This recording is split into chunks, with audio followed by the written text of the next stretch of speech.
Então, boa noite a todos. A alegria é minha em estar aqui. Obrigada pelo convite. Acho que só me devia dar um segundo convite depois de ouvir, não é? De ver se gosta. Mas estou muito feliz por estar aqui. Quero agradecer o convite mais uma vez, também ao Ulisses, que foi quem me convidou. E é uma alegria muito grande estar aqui hoje a falar sobre um tema que eu gosto tanto, que é mediunidade e saúde, que junta duas coisas que a mim me interessam bastante. Então, começávamos o tema de hoje. Então, que esqueci-me só de dizer que no fim vai haver um tempo que vocês poderão fazer perguntas e assim, e estará aberto a questões. Então, falando de mediunidade e saúde, será que sempre houve mediunidade desde sempre? Será que desde os primórdios dos tempos que se falava de mediunidade? Então é precisamente por aí que nós vamos começar. Mediunidade ao longo dos tempos. Existe um livro de Herculano Pires que é intitulado O Espírito e o Tempo. E é lá que tem muitas informações sobre esta evolução histórica bastante interessante, que eu antes de fazer a palestra não conhecia muitas das coisas e é bastante interessante. Então, ele fala-nos de várias fases evolutivas e a primeira fase evolutiva é o horizonte tribal. E ele conta-nos e investigou sobre os primeiros fenómenos na história mediúnicos, e um deles foi numa tribo da Polinésia, em que haviam os Kahunas, que eram como que os feiticeiros da tribo. Então, nesta tribo, a mediunidade não era imaginária, mas era sim uma força real, era concreta e positiva. Era, de certa forma, admirada e fazia parte do dia-a-dia de toda aquela tribo. Também Ernesto Bozano estudou também esta tribo.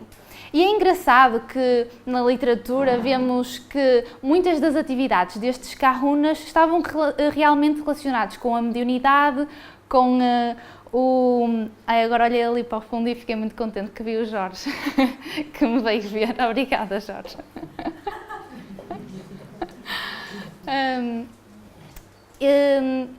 E agora até vou fazer a palestra melhor. E então, muitos tipos de Kahunas que tinham no seu dia-a-dia as atividades relacionadas com práticas mediúnicas. Então nós vemos que uma das atividades era ser precisamente condutor de espíritos de pessoas falecidas e ajudavam esses espíritos a elevarem-se até à divindade. Mesmo no Antigo Egito, vimos que os magos dos faraós evocavam também os mortos e tinham práticas mediúnicas e comercializavam até os dons da mediunidade. E há até um sacerdote bastante conhecido na história, que é o Amenófis, que era médium de efeitos físicos. Inclusive existem relatos sobre as sessões de materialização que ele realizava naquela época. Também nos gregos e nos romanos havia essa prática, principalmente nos oráculos, em que, no fundo, eram núcleos de intercâmbio medianímico com premonições em que se faziam perguntas aos deuses e eles respondiam através dos médiuns ou de pitonisas com um elevado conjunto de rituais, como têm de estar banhados em banhos de cobre, mastigando folhas de louro, e então era tudo bastante ritualizado. Mesmo na Bíblia existem várias passagens que nos mostram que naquela altura existia também a mediunidade. Em Jeremias vemos que está escrito que o profeta da paz era médium de incorporação. Quando o espírito o tomava, pregava contra a guerra aos exércitos. E mesmo em Daniel, ele relata uma passagem que é relatando a clara evidência. Se não vejamos, levantei os olhos e olhei, e vi um homem vestido de linho, o seu rosto como um relâmpago. Só eu, Daniel, tive aquela visão. Os homens que estavam comigo nada viram, não obstante, caiu sobre eles grande temor, e fugiram e se esconderam. Contudo, ouvi a voz das suas palavras, e ouvindo-a, caí sem sentido, com o rosto em terra. Mas chegando à Idade Média, com a Inquisição, a mediunidade começa a entrar numa outra fase em que começa a ser perseguida, motivado pela ignorância e mesmo pelo fanatismo. E então é aí que os médiuns são submetidos, sem dúvida, a suplícios atrozes e são condenados a morrer, pois que as manifestações eram vistas como manifestações de espíritos diabólicos. Nesta Idade Média também temos um grande exemplo que é de Joana d'Arc, que nasceu no ano de 1412 numa pequena aldeia de França. Então ela dizia que desde pequenina que ouvia vozes dos bosques e ela associava a Santa Margarida, a São Miguel, a Santa Catarina. Então esses espíritos que ela ouvia incentivavam-na a voltar para Deus e a defender a França. E foi assim que ela ingressou no exército e então lutou na guerra contra a Inglaterra. E então Joana d'Arc, sempre guiada pelas vozes do céu, como ela dizia, conduziu o Carlos VII ao trono e foi a essas vozes que ela justificou o terem triunfado. Então foi por isso que o seu triunfo motivou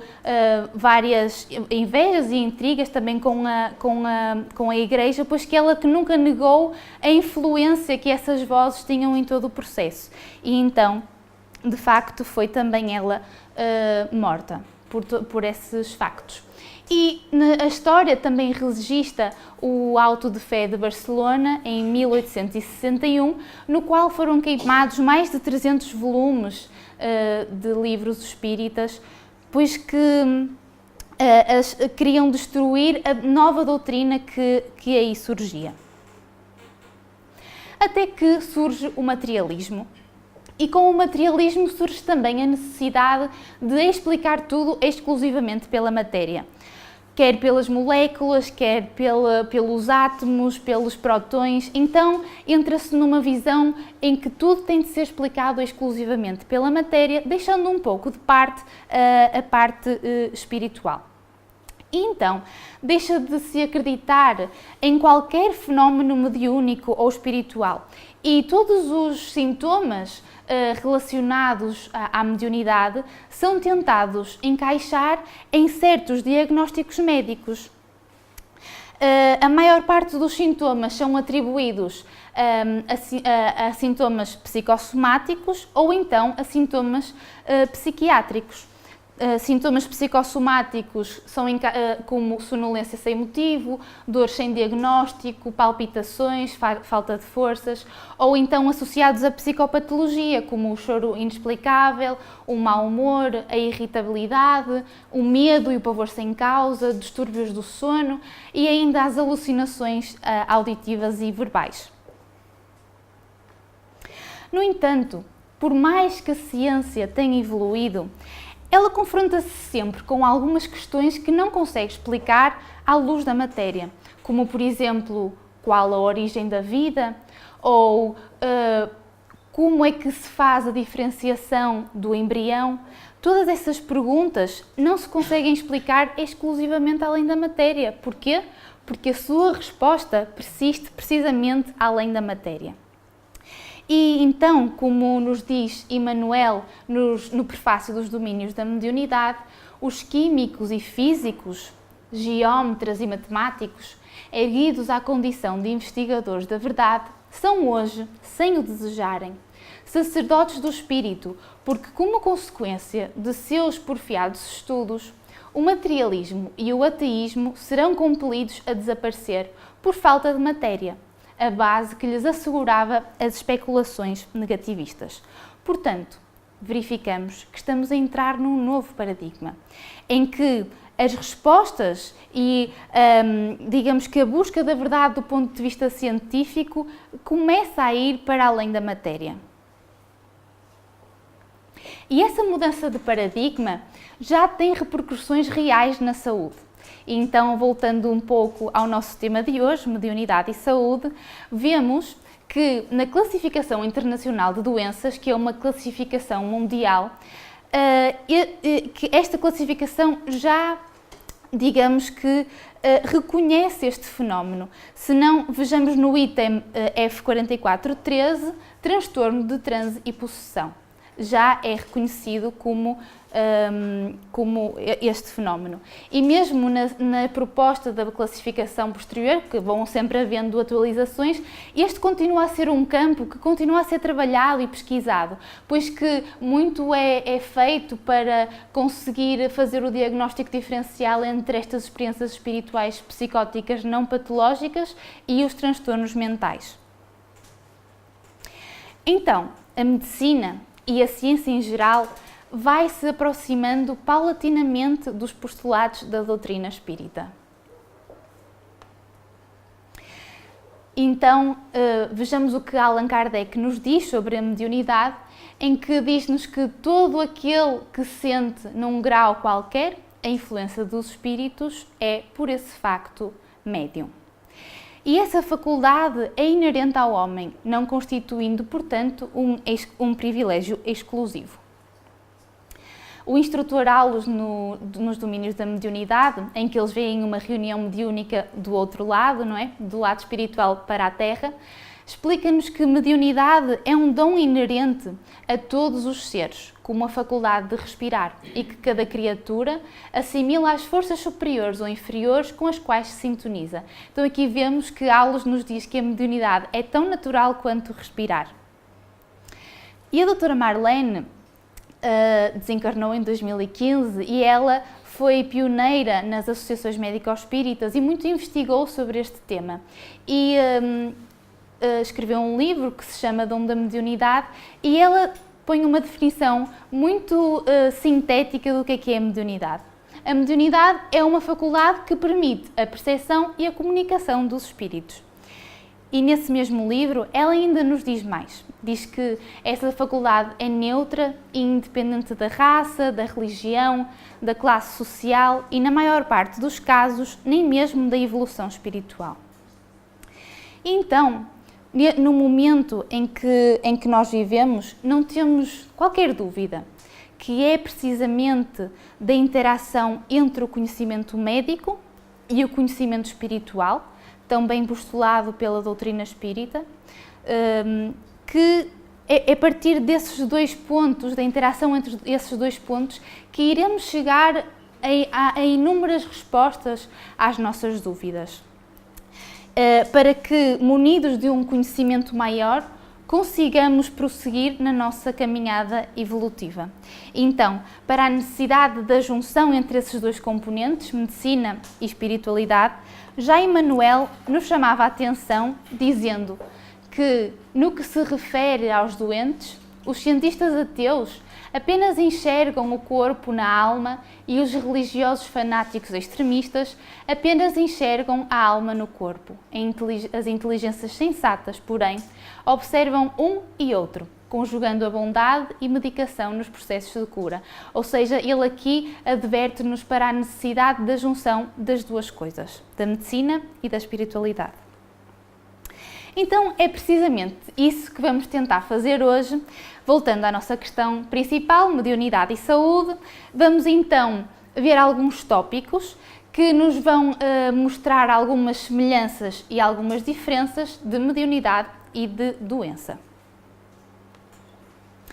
No entanto, não nos podemos esquecer que nada em medicina ou é preto ou é branco, que vivemos sim numa gama de cinzentos, como aqui esta palete de cores nos mostra. Claro que pode haver só mediunidade, pode haver só psicopatologia, mas também as duas se podem misturar. Existem então vários artigos que nos permitem e nos ajudam a fazer essa distinção entre mediunidade e doença, entre experiência espiritual e psicopatologia. O Dr. Alexander Moreira, que tem ali o artigo, fez a sua tese de doutoramento precisamente sobre isso. Ele é um psiquiatra do Brasil que se interessa bastante sobre estes temas e investigou as diferenças entre estas duas experiências, entre a experiência espiritual e entre a psicopatologia, defendendo, claro, que são coisas distintas. Então vamos ver assim este quadro em que deste lado tem a experiência espiritual e do outro lado tem a psicopatologia, vendo essencialmente as diferenças. Então, enquanto que a experiência espiritual está de acordo com a tradição religiosa da pessoa, o indivíduo não descuida dos demais estudos e práticas da sua religião. Isto é a experiência espiritual. Enquanto que a psicopatologia está fora do contexto cultural do indivíduo, tem um conteúdo bizarro, tem uns status divinos e ainda é muito alusivo a poderes especiais. Isto permite-nos, sem dúvida, diferenciar o que acontece na mediunidade, não é? Que é algo que está inserido no nosso caso, na doutrina espírita, que tem uma série de estudos, tem uma série de explicações em que todos acreditamos e que todos estudamos, enquanto que na psicopatologia não há qualquer contexto, normalmente são coisas bastante bizarras e há também alucinações a poderes divinos que são também inexplicáveis.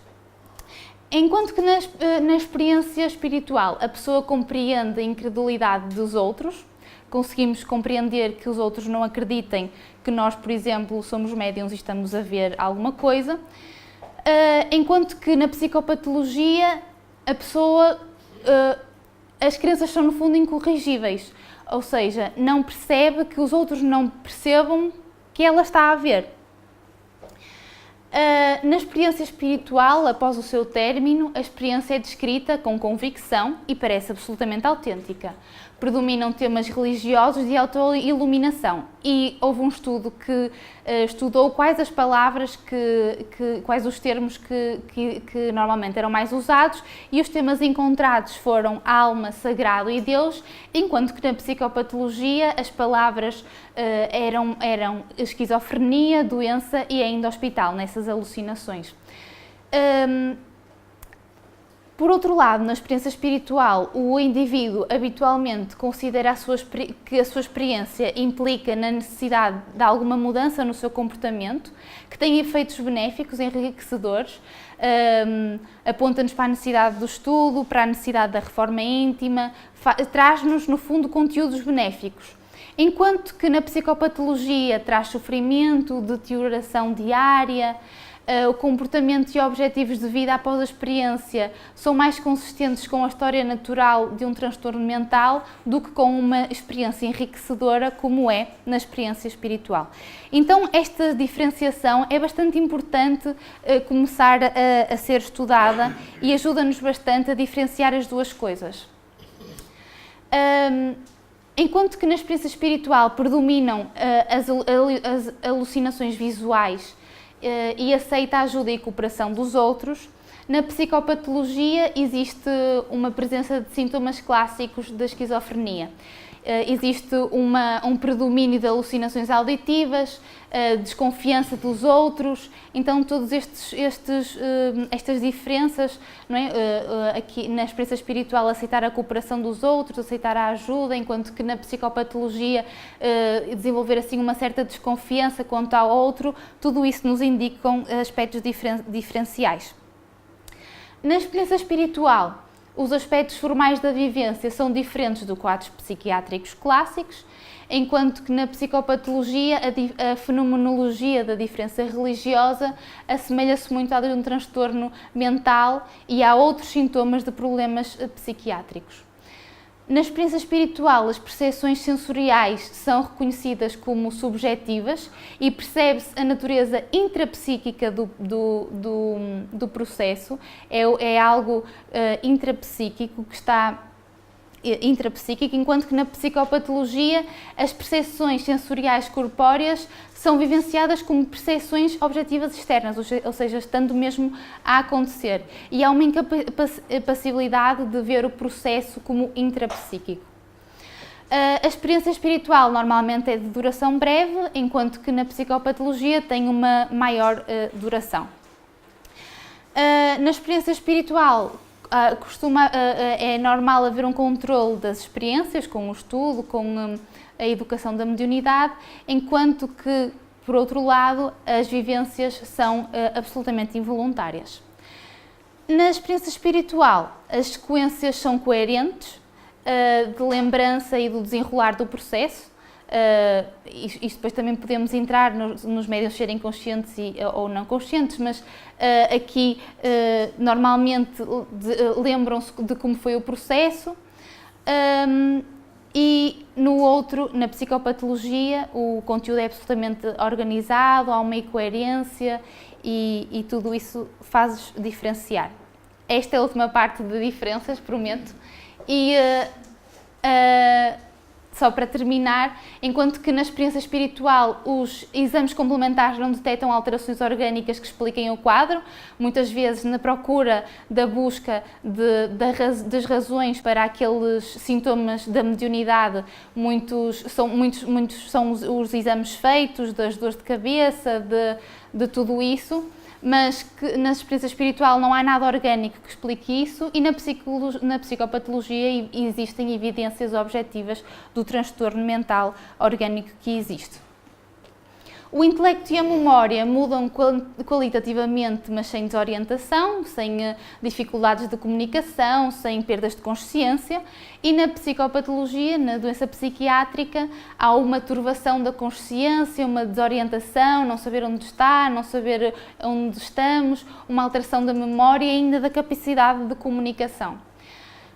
Na experiência espiritual há um razoável ajustamento social e psíquico, sem história psiquiátrica prévia, enquanto que na doença psiquiátrica costumam haver graves e persistentes desajustes, quer sociais, quer psiquiátricos. Então, após uma experiência espiritual, persiste a capacidade de relatar o que aconteceu, de cooperar, sem ideias autodestrutivas e heterodestrutivas, enquanto que na doença psiquiátrica estas ideias autodestrutivas são bastante comuns. Por fim, na experiência espiritual, o indivíduo tem reservas em discutir as suas experiências, especialmente com pessoas que acham que não compreenderão, enquanto que na doença psiquiátrica é o contrário. No fundo, contam indiscriminadamente porque pensam ser real, então não têm essa capacidade de distinção.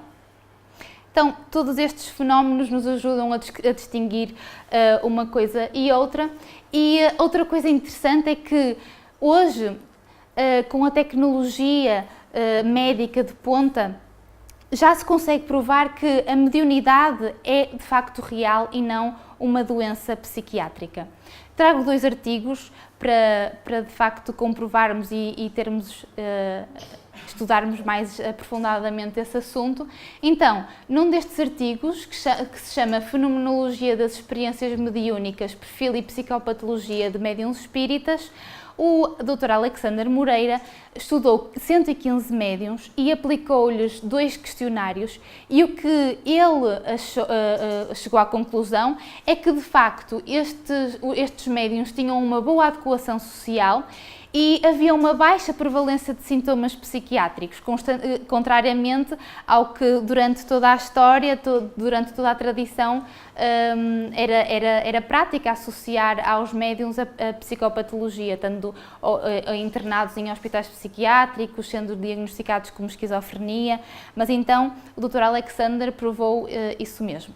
Outro estudo interessante foi feito com a ajuda da neuroimagem, em que ele analisou os cérebros dos médiuns enquanto a experiência, o transe, como eles dizem, enquanto a experiência mediúnica. E então, o que ele verificou é que, quando nós escrevemos, a área pela escrita ativa-se, porque é aquela área que nós estamos a utilizar naquele momento. Mas quando eram médiuns que estavam a psicografar, essa mesma área não era ativada. Ou seja, o que é que isso quer dizer? Que aquele médium não estava a utilizar a área da escrita, era precisamente um fenómeno mediúnico. Então, tudo isto nos veio provar que, sem dúvida, a mediunidade não é doença. Não é doença. Todos temos de concordar com isso, depois de tudo que nós já vimos até agora. Mas para que a mediunidade não se associe à doença, e aqui dizemos doença do ponto de vista psicopatológico, que foi do que nós mais estivemos a falar, para não ser associada à doença tem de ser uma mediunidade equilibrada. E é fácil ter uma mediunidade equilibrada? Não. E porquê? Porque nós somos espíritos em constante progresso, em constante evolução. E trazemos connosco as dificuldades, os defeitos, os vícios do passado, que estamos progressivamente a limá-los.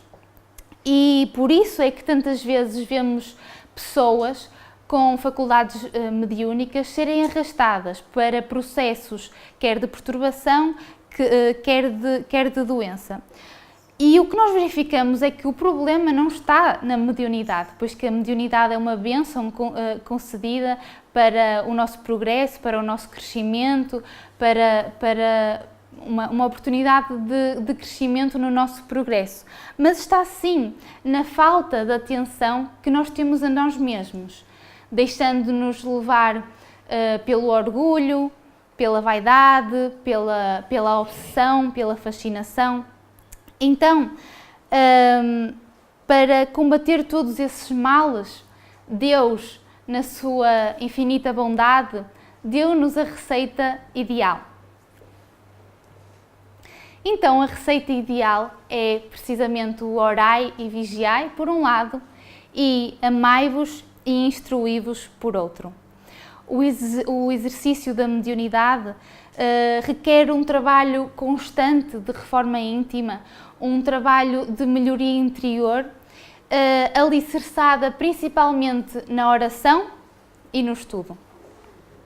Só assim teremos a tal mediunidade equilibrada de que falávamos. E então, com Jesus como modelo, o médium dos médiuns, num processo de crescimento constante, de crescimento interior constante, teremos sem dúvida uma maior probabilidade de sermos médiuns com saúde. E era assim que terminava a exposição. Se tiverem alguma dúvida, estou disposta. Espero que tenham gostado. Eu gostei muito de estar aqui a falar para vocês.